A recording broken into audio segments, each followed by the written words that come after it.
மகாபாரதத்துல மாபெரும் வீரனாகவும் கௌரவர்கள் பக்கம் நின்று போர் புரிந்தவனுமான துரோணரின் மகன் அஸ்வதாமனை பற்றி பல தவறான கதைகள் பலரால் கூறப்படுகிறது.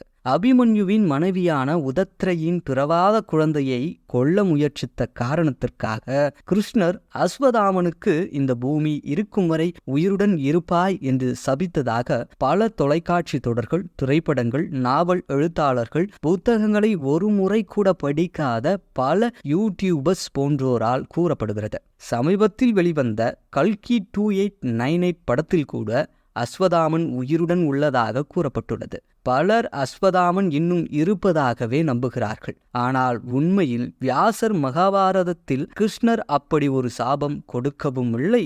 அஸ்வதாமன் இன்றும் உயிருடன் இந்த பூமியில் சுத்தி திரியவும் இல்லை.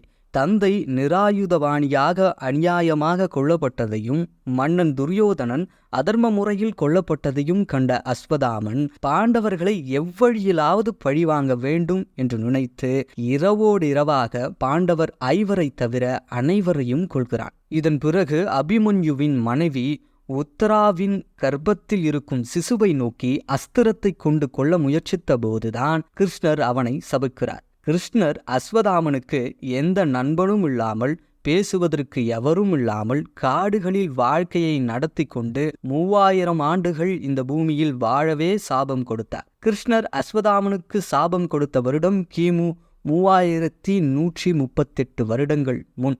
அப்படியென்றால் கிமு 138 வருடம் போல் கிருஷ்ணரின் சாபமும் முடிவுக்கு வருகிறது. அந்த காலத்தில் அஸ்வதாமன் சாப விமோசனம் பெற்று இறந்திருக்கக்கூடும். இப்போது அஸ்வதாமன் உலகத்தில் இருக்கிறார் என்று கூறுவதில் எந்த உண்மையும் இல்லை.